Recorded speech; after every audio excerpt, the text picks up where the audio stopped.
요한복음 4장에 있는 말씀을 우리가 보게 되었네요.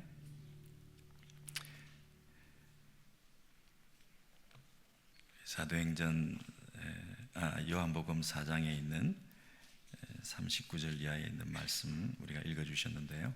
성경 봉독해 주시고 기도해 주시고 특송해 주시고 또 항상 우리 순장님 수고하시는데 우성수만 또 왜 박수를 안 치냐 그러면 또 섭섭하게 생각하실 수 있습니까? 오늘 순장님과 수련들 모두 우생수를 위해서 격려의 박수. 네.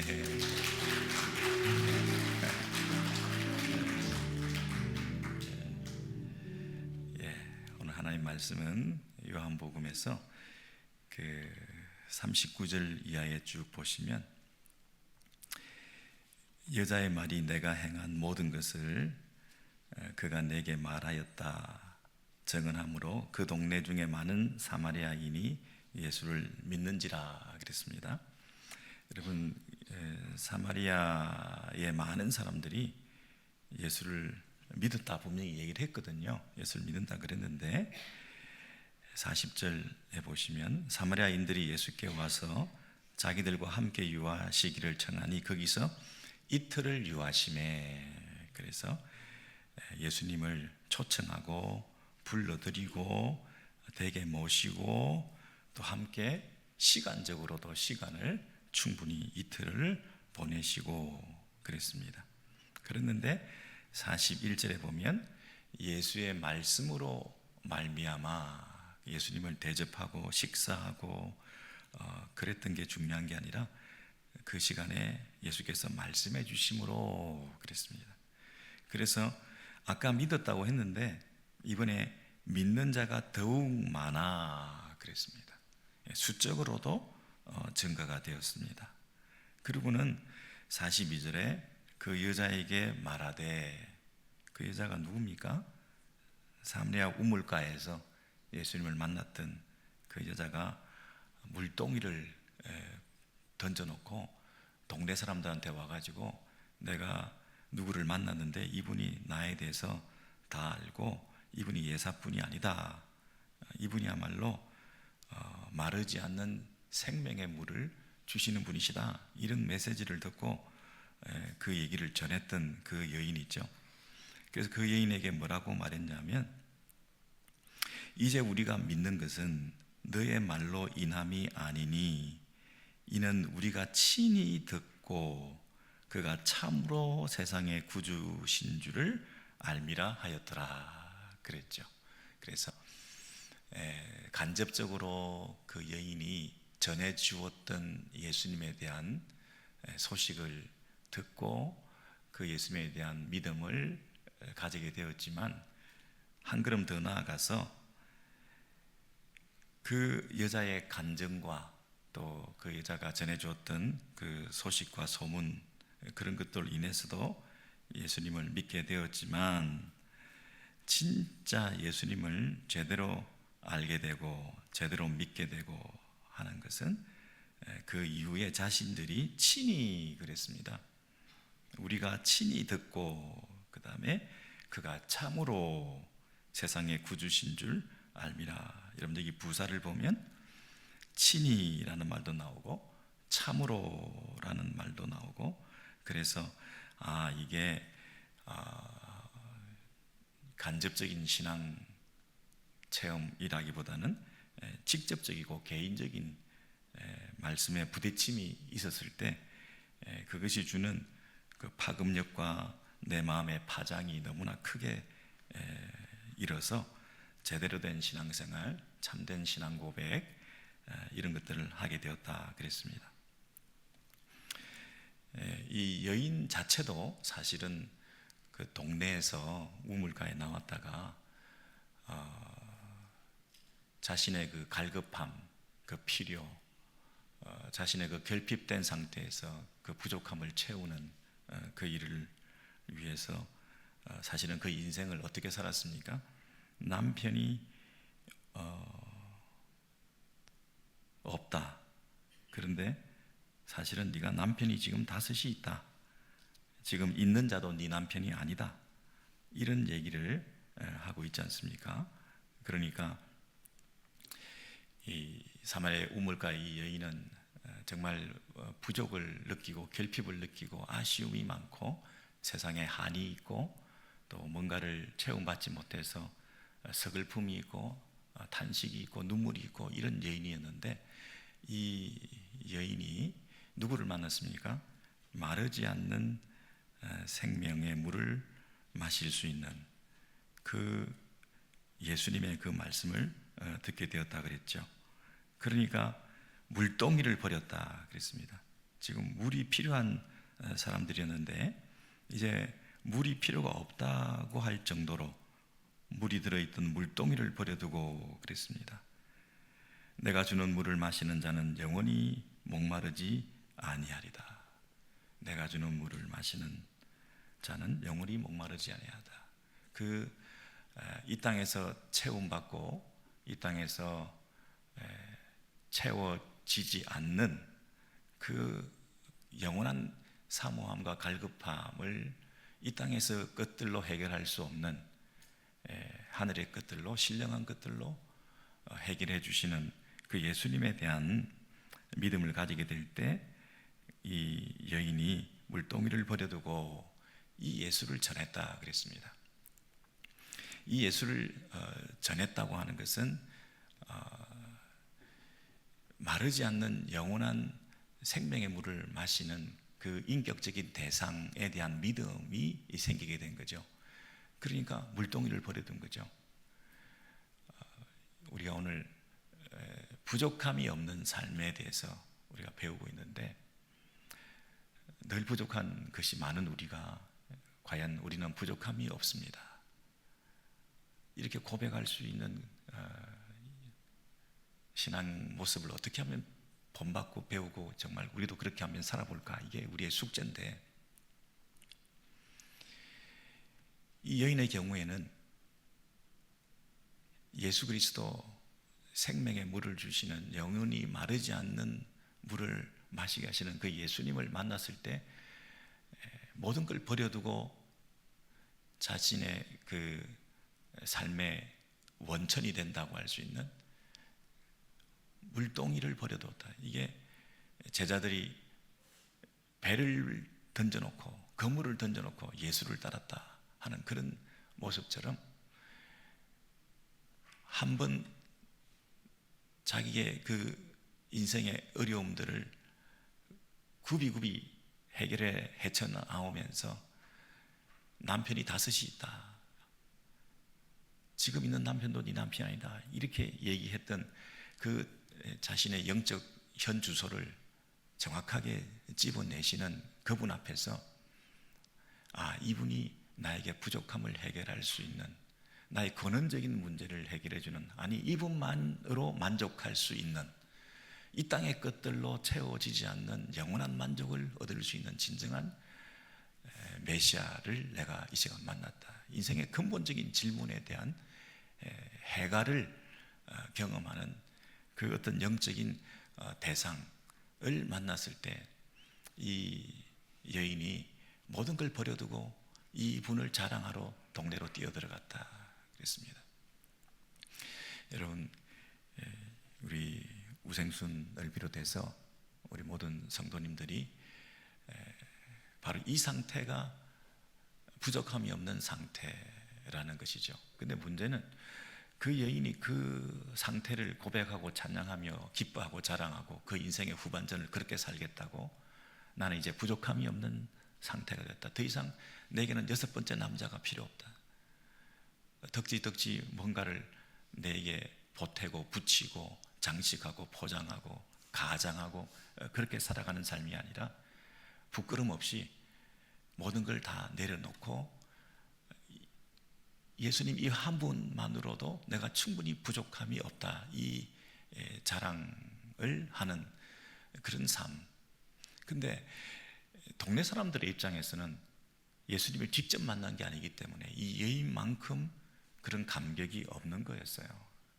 그런데 동네 사람들도 이 여인의 간증을 통해서 믿게는 됐지만, 들어는 봤지만, 그리고 그럴싸하다라고 반쯤 마음은 열리게 되고, 그 예수님을 따르기로 하고 예수님을 믿는 공동체에 속하게 되기도 하고 순회도 포함되기도 하고 교회 공동체에도 드나들기도 하고 신앙생활이 익숙하기도 하고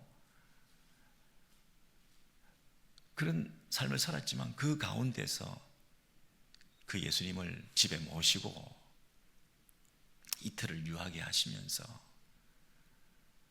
그분을 섬기고 봉사하는 차원이 아니라 그분의 말씀을 친히 듣고 그래서 각자에게도 개인적인 말씀에 부딪힘이 있고 그 예수가 누군가에 대해서 바르게 알아가는 시간들이 필요해서 그래서 결국에는 그 여인을 향해서 뭐라고 얘기를 하냐면 너를 통해서 내가 예수를 소개받고 처음에 마음을 열고 믿게 되는 그런 일이 있고 그 예수를 불러들이기까지 했지만 이제 그분이 진짜 세상의 구주이신 줄을 나의 구주이신 줄을 나를 목마르게 하지 않게 하시는 참 생수의 근원이 되시는 분이심을 내가 이제 나도 이제 친히 참으로 알게 되었다 이렇게 말합니다.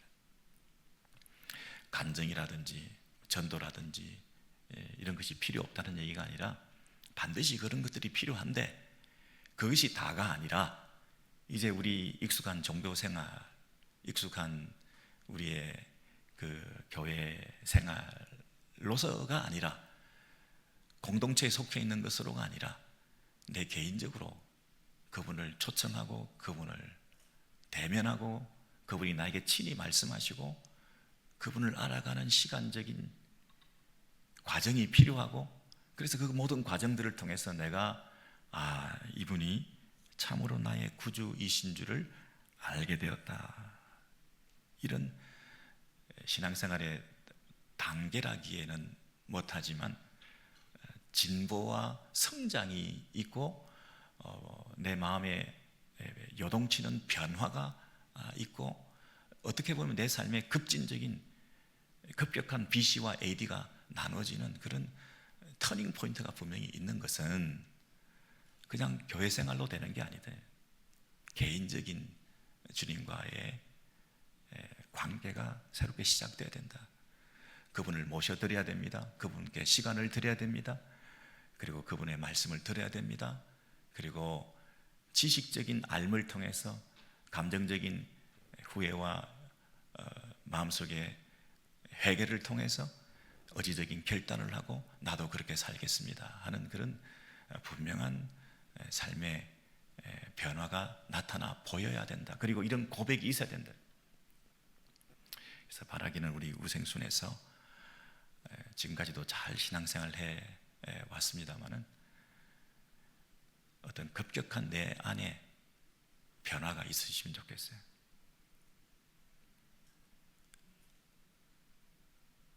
순장님을 통해서 또 교회의 여러 선배들을 통해서 늘 듣는 말씀 또 좋은 아이디어나 충고나 조언들이나 또 신앙생활은 이렇게 하는 것이다 이런 그런 얘기를 듣기는 하지만 그러나 그것으로는 안 된다.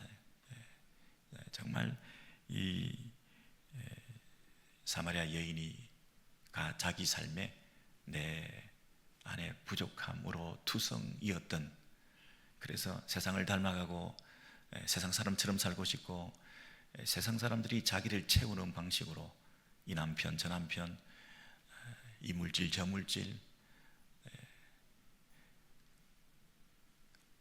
세상 사람들이 만족하다라고 생각하는 그 어떤 것들을 추구하면서 살아가는 그런 이 삶의 이 연속이 지금 첫 번째 남편, 두 번째 남편, 세 번째 남편, 네 번째 남편 그 모든 과정이 터닝 포인트가 없이 회개함 없이 주님을 만나는 그런 어떤 특별한 삶의 급격한 변화 없이 계속 이런 식으로 사는 것이 부족함이 없는 거구나.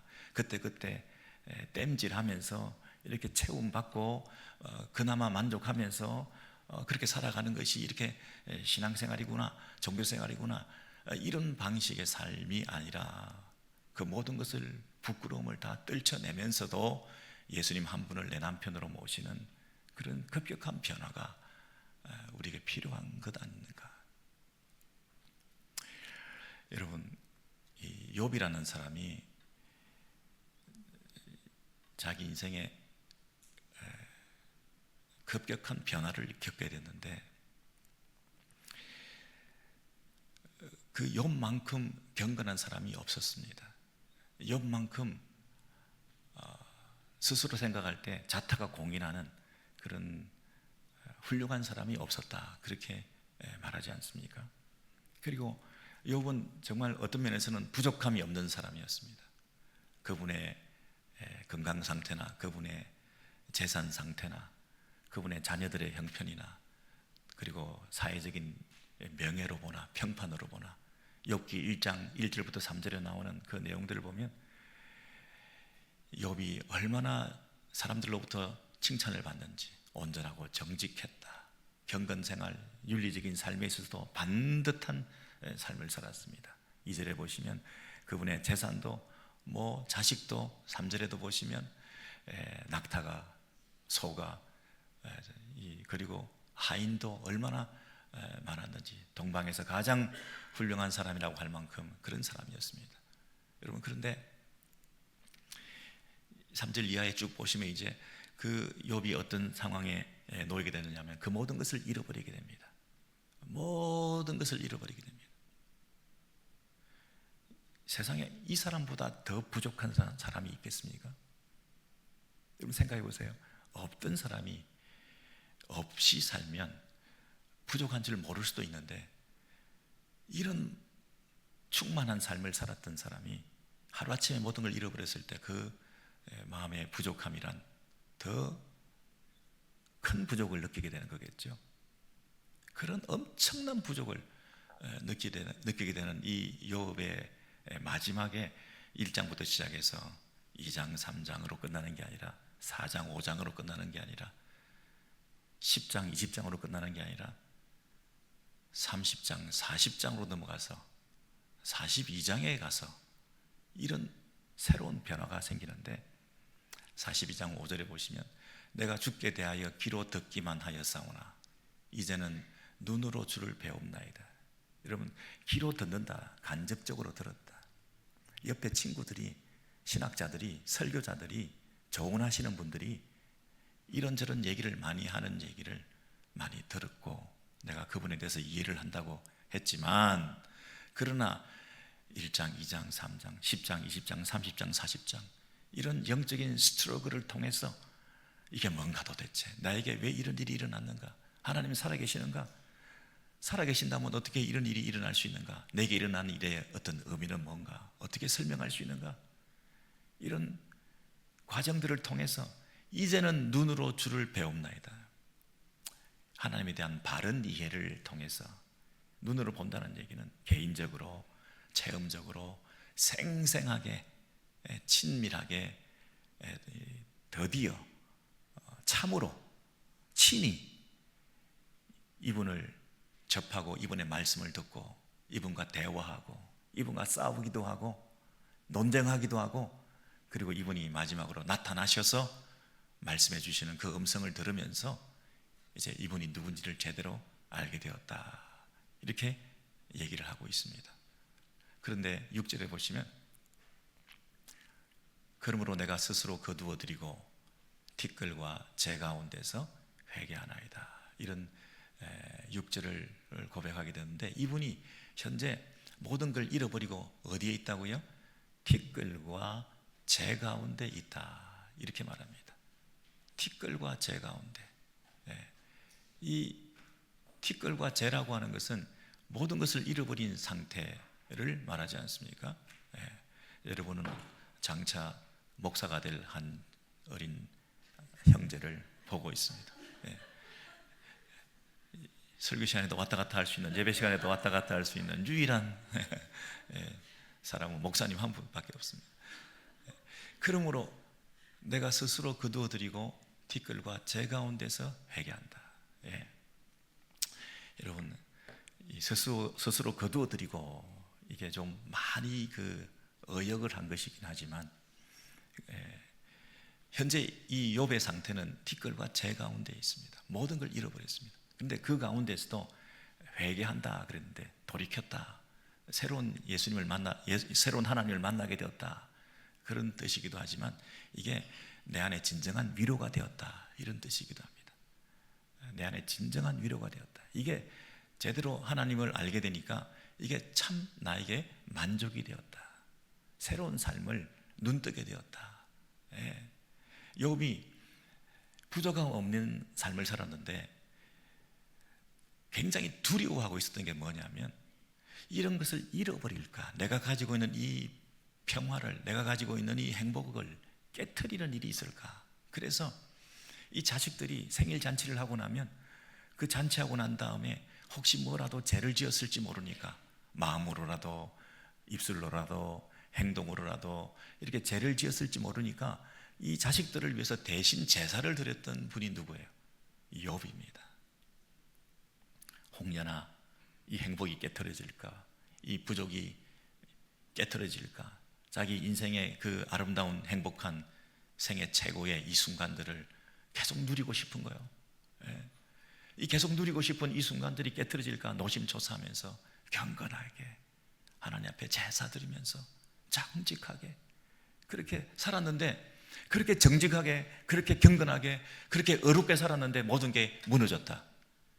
이거 어떻게 설명되느냐. 의인이 고난을 당하고 악인이 형통한 이 삶을 도대체 이해할 수 없는 거예요. 그런데 하나님께서는 그 틀 안에 가두어져 계시는 것이 아니라 그 틀 밖에서도 계신다. 하나님은 내 생각과 신학과 내 정형화되어 있는 하나님에 대한 이해 밖에도 계시는 분이시다 하는 것을 깨닫게 되니까, 창조주 하나님께서 내가 천지를 만들고 창조할 때 네가 어디 있었냐, 네가 다 이해할 수 있냐, 이 세상 돌아가는 이치에 대해서 다 네가 알 수 있냐, 그것에 대해서 자기가 스스로 깨닫고 더 크신 하나님에 대해서 눈뜨고 어떤 인과응보의 틀 안에 가두어 계시는 분이 아닌, 내가 신학적으로 교리적으로 설명되어지지 않는 그 하나님의 더 큰 지혜, 내가 설명할 수 없는 더 놀라우신 하나님에 대해서 내가 눈을 뜨게 될 때, 내가 자신을 내려놓고 더 크신 하나님을 발견하면서 내가 현재 티끌과 재 가운데 있지만 이 한 분 하나님에 대한 이해로 나는 만족하고 위로받고 충분하다, 이 얘기를 했던 거 아닙니까? 근데 참 놀랍게 하나님께서 그 욥에게 마지막에, 욥의 말년에 갑절이나 되는 축복을 주십니다. 물질적으로, 재산적으로 엄청난 것들을 쏟아 부어주시는 것으로 이 얘기가 끝이 납니다. 잘못 생각하면 야, 결국에는 이렇게 복을 받는구나, 해피엔딩이구나 라고 우리가 생각하기 쉽지만, 이 얘기가 함축하는 그 잔상으로 남아있는 우리 안에 있는 그 신앙이라고 하는 건 뭐냐면, 야, 욥은 이제 그 많은 물질을 가지고도 그것으로 만족하지 않는 사람이 되겠구나 하는 것이잖아요. 욥의 진정한 만족은 내 행복을 어떻게 깨트리지 않기 위해서 노심초사하는 그런 신앙이 아니라, 모든 걸 잃어버려도 그 안에 하나님의 뜻이 있다. 이 많은 것을 다 나에게 주셨을 때는 이 많은 것으로 내가 만족하는, 이 많은 것으로 내가 만족해하는 그런 삶을 사는 것이 아니라, 이 많은 것보다 더 크신 그 하나님의 소단에 내가 있다는 것으로 만족하는 삶을 사는 것을 그분이 기뻐하시는 것이구나. 그런 정도 넉넉한 믿음이 될 때 이런 물질도 하나님께서 부어주시는 한 때가 있을 수도 있겠구나. 때로는 이것을 갑질로 줘놓고도 다 뺏어가시기도 하시지만, 그때는 내가 40장까지 이렇게 구구절절하게 낭패를 만난 것처럼 하나님 앞에 대들면서 갈등하면서 이럴 필요가 없이 곧바로 하나님에 대한 믿음을, 그분만으로 만족하다는 이런 고백을 내가 드릴 수 있는 그런 신앙인으로 내가 거듭나겠구나. 여러분, 이런 이 확신이, 이런 어떤 그 믿음의 단계의 성장이라고 하는 것이 우리 안에 찾아오는 것 아니겠습니까? 노심초사하고 있습니다. 우리는 이 행복이 깨트려질까 봐. 아니, 이미 깨트려진지 모르겠어요. 우리가 가지고 있는 고정적인 어떤 그 행복이라고 하는 거, 성공했다고 하는 거, 이 정도 되면 사람들이 볼 때 부끄럽지 않다고 하는 거, 우리 아이는 이 정도 돼야 되고, 내 차는 이 정도 타야 되고, 내 가정은 이 정도 모습을 유지해야 되고, 내 교회 생활에서 이 정도 직분은 내가 가져야 되고, 여러분, 이런 어떤 자기 틀이라고 하는 게 있을 수가 있는데,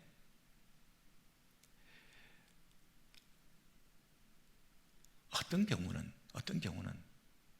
하나님 그분으로만 만족하는 삶을 살아가는 훈련을, 신앙을 우리에게 가르쳐 주시기 위해서 일시적으로 내가 가장 소중하게 여긴다고 하는 그것이 깨트려질 수도 있는 거 아니겠나.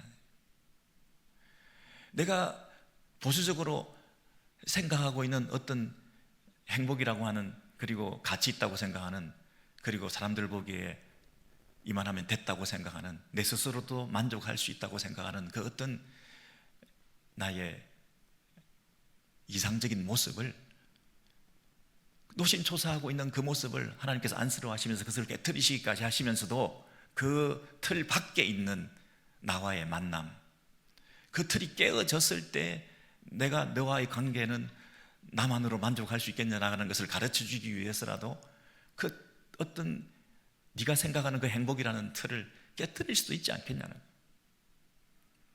그래서 네가 생각하는 것이 두 번째 남편을 만나서 다시 그것이 행복할 수 있다고 생각하는 그 생각이라면, 그것이 셋째 남편을 만나서도 안 된다고 하는 것을 네가 깨닫게 하기 위해서라도, 넷째를 또 만나게 해서라도, 다섯째를 만나게 해서라도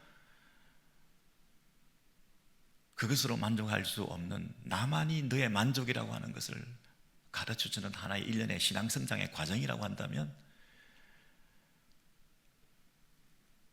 이제는 너의 인생 가운데 후반전에 새로운 길이 열리지 않겠냐. 나를 남편으로 모시면 이제 육신적으로 진정한 행복을 누릴 수 있는, 인간적인 세상적인 물질적인 면에서도 새로운 복을 너에게 허락해 주실 수도 있지 않겠느냐. 혹시 그것이 최종적인 종착지의 행복이라고 생각할까 봐 또 그것이 깨지는 한이 있다 하더라도, 이 땅에서는 진정한 만족이 없는, 나로 인하여 부족함이 없는 삶을 살아가는 그런 인생으로 한번 급격한 변화를 가져올 필요가 있지 않겠냐. 여러분, 우리 하나님이 하시는 방법이 조금 너무 심하다, 잔인하다, 그렇게 생각하십니까? 그렇게까지 하시며 우리를 괴롭히십니까? 혹시 그렇게 생각하십니까? 아닙니다. 그렇게까지 하시며 여러분의 마음을 가지기를 원하시는 거죠. 그렇게까지도 여러분을 사랑하시는 거죠. 그렇게까지도 여러분을 포기하지 않고 당신과 친밀한 관계 속에 들어가기를 원하시는 거죠.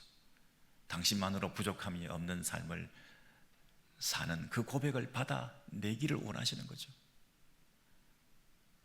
욥이 했던 그 고백, 그리고 사마리아 동네 사람들이 했던 그 고백, 새로운 차원의 눈을 뜨게 되었습니다. 새로운 진정한 만족과 위로와 기쁨이 뭔지를 내가 깨닫게 되었습니다. 여러분, 이러한 삶의 변화, 이것이 부족함이 없는 삶을 살아가는 비결이 아니겠습니까? 여러분, 너무나 부족한 게 많습니다. 너무나 아쉬운 게 많습니다. 너무나 상대적인 빈곤감을 가질 때가 많습니다. 다른 사람과 비교할 때 더 가지고 싶고, 더 누리고 싶고, 다른 사람과 비교해 볼 때 내가 상대적인 만족감을 가지기 위해서 우리가 막 뛰어다니면서 더 열심으로 그것을 추구할 때가 있습니다. 그러나 과연 여러분, 그것이 진정한 만족을 주겠습니까? 둘째 남편, 셋째 남편을 계속 찾아다니는 꼴 아니겠습니까? 진정한 남편이신 우리 주님, 그분으로 만족한 삶을 살면 그분께서 내 인생의 후반전은 물질적으로도 세상적으로도 그렇게 부끄럽지 않도록 채워주시는 그런 은혜가 있을 것이다 하는 그 약속을 이렇게 주시는 것 같은데, 여러분 설사 그리 아니하실지라도 우리 주님 한 분으로만 만족하는 그런 삶을 살기로 여러분 결단하시겠습니까? 이 일에 헌신하실 수 있다면 우리 우생순과 이곳에 있는 우리 모두가, 이 부족함이 천지인 세상 속에서 부족함이 없는 삶을 사는 그 비결을 내가 득하고 내 평생 나는 부족함이 없습니다. 소극적으로 수동적으로 부족함이 없는 것이 아니라 시편 23편이 내 잔이 넘치나이다, 만족함으로, 참된 기쁨으로 그렇게 고백하고 찬송할 수 있는 그런 모습으로 변화되지 않겠습니까? 내 일평생에 내 입술에 이 노래가, 이 찬송이 식어지지 않는 우리 인생이 되기를 원합니다.